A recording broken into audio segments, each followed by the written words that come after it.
Chief Operating Officer BPI Danantara Doni Oskaria mengungkapkan bahwa pembelian kembali saham atau buyback merupakan aksi korporasi yang normal dilakukan emiten di pasar modal, termasuk emiten BUMN.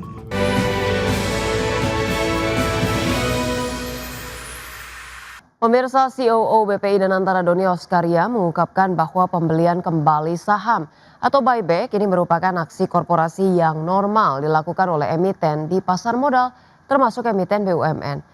Selain itu, ia juga menyebutkan bahwa aksi buyback saham sebagai salah satu upaya menjaga kepercayaan investor dan mendukung stabilitas pasar modal di tengah volatilitas yang masih terjadi di pasar keuangan. Chief Operating Officer BPI Danantara Doni Oskaria mengungkapkan bahwa pembelian kembali saham atau buyback merupakan aksi korporasi yang normal dilakukan emiten di pasar modal, termasuk emiten BUMN. Terlebih ketika valuasi saham dinilai terlalu rendah dibandingkan fundamental perusahaan. Menurut Doni, langkah buyback justru menjadi pilihan yang menarik bagi perusahaan dibandingkan menempatkan dana pada instrumen lain. Pihaknya menilai saham-saham BUMN saat ini didukung fundamental yang kuat, mulai dari sektor perbankan, pertambangan, hingga infrastruktur. Sehingga menurutnya tidak mengherankan apabila perusahaan mempertimbangkan buyback ketika harga saham belum mencerminkan nilai intriksinya. Doni menegaskan bahwa kondisi fundamental perusahaan-perusahaan plat merah saat ini masih solid. Buyback saham juga sebagai salah satu upaya menjaga kepercayaan investor dan mendukung stabilitas pasar modal di tengah volatilitas yang masih terjadi di pasar keuangan. Ia menyebut akan sangat disayangkan apabila saham perusahaan dengan fundamental kuat diperdagangkan pada valuasi yang tidak mencerminkan kinerja sebenarnya. Sebelumnya pada awal Juni, wacana buyback saham BUMN menjadi bahasan utama antara pimpinan DPR RI dengan pemerintah dan himpunan bank milik negara atau Himbara. Wakil Ketua DPR RI Sufmi Dasko Ahmad mengatakan pembahasan buyback saham BUMN terutama untuk saham BUMN dengan fundamental kuat dilakukan di tengah situasi pasar global yang turut mempengaruhi pergerakan saham emiten BUMN. Berbagai sumber untuk ID Action. Pemirsa, saham SpaceX melonjak 19% dalam debutnya di Nasdaq pada Jumat 12 Juni 2026. Hal ini mendorong nilai perusahaan melewati 2 triliun dolar Amerika Serikat dan menjadikannya perusahaan Amerika Serikat terbesar ke-6 berdasarkan nilai dan menjadikan Elon Musk sebagai triliuner pertama di dunia.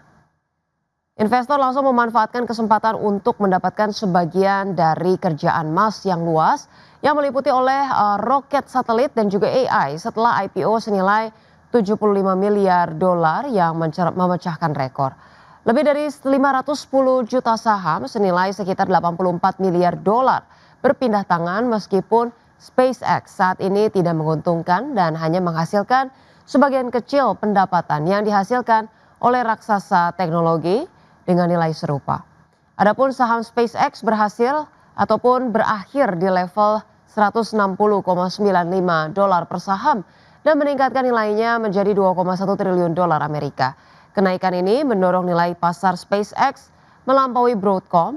Sementara itu Amazon berada di urutan berikutnya dengan nilai sebesar 2,6 triliun dolar Amerika. Terima kasih Anda masih bergabung sama kami. Pemirsa, PT Daya Inti Guna Yasa Tbk siap membagikan dividen tunai sebesar 40% dari laba bersih tahun 2025 atau setara dengan Rp17,62 per lembar saham.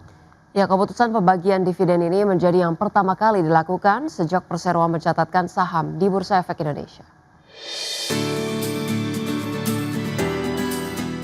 PT Daya Inti Guna Yasa Tbk mengumumkan bahwa para pemegang saham telah menyetujui pembagian dividen tunai sebesar 40% dari laba bersih tahun buku 2025, setara dengan Rp17,62 per saham.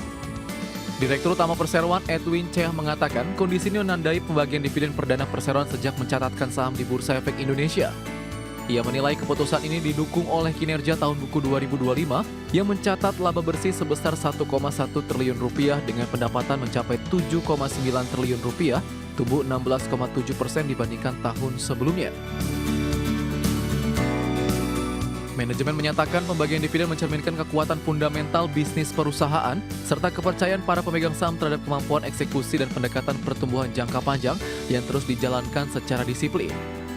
Adapun dividen akan dibayarkan kepada pemegang saham yang tercatat dalam daftar pemegang saham perseroan per 24 Juni 2026 dengan tanggal pembayaran dividen ditetapkan pada 10 Juli 2026.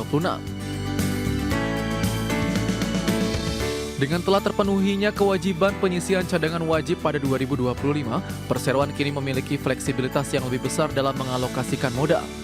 Manajemen menyebut hal ini memungkinkan perseroan untuk menyeimbangkan antara return bagi pemegang saham dengan investasi berkelanjutan untuk mendukung ekspansi dan prioritas operasional pada masa mendatang.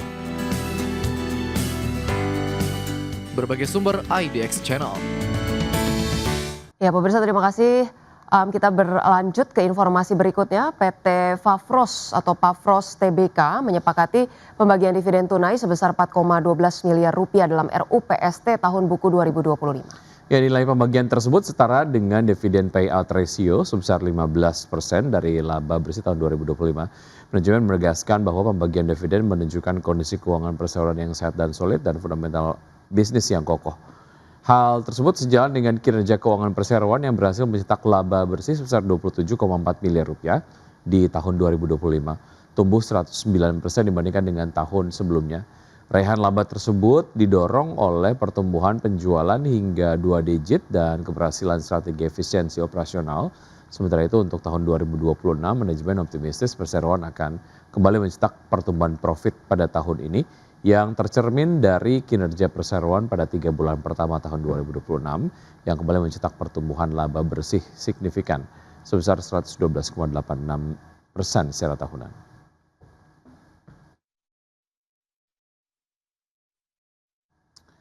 PT Bakri and Brothers Tbk atau BNBR mencatatkan kinerja positif sepanjang tahun 2025 di tengah tantangan ekonomi global. Ya, melalui pengembangan infrastruktur, kendaraan listrik, energi hijau, hingga teknologi konstruksi modern, BNBR optimistis menjaga pertumbuhan bisnis keberlanjutan.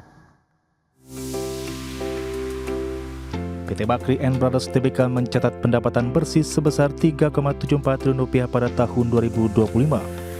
Meski turun 3% dibandingkan tahun sebelumnya, laba bersih perusahaan justru melonjak hampir 50% menjadi 503 miliar rupiah.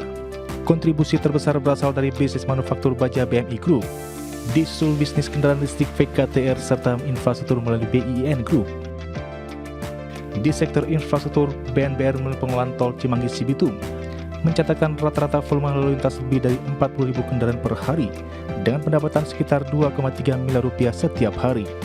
Sementara itu, bisnis infrastruktur digital makin berhasil meningkatkan pendapatan hampir 15% serta memperluas jaringan fiber optik dan layanan teknologi digital berbasis AI dan IoT. Pada industri kendaraan listrik dan energi hijau, VKTR terus memperkuat posisinya sebagai pemasok bus listrik rakitan dalam negeri bagi Transjakarta dengan tingkat komponen dalam negeri di atas 40%. BNBR juga mengembangkan PLTS atap stasiun pengisian kendaraan listrik serta teknologi konstruksi cetak 3 dimensi sebagai bagian dari strategi bisnis berkelanjutan. Berbagai sumber untuk IDX Channel.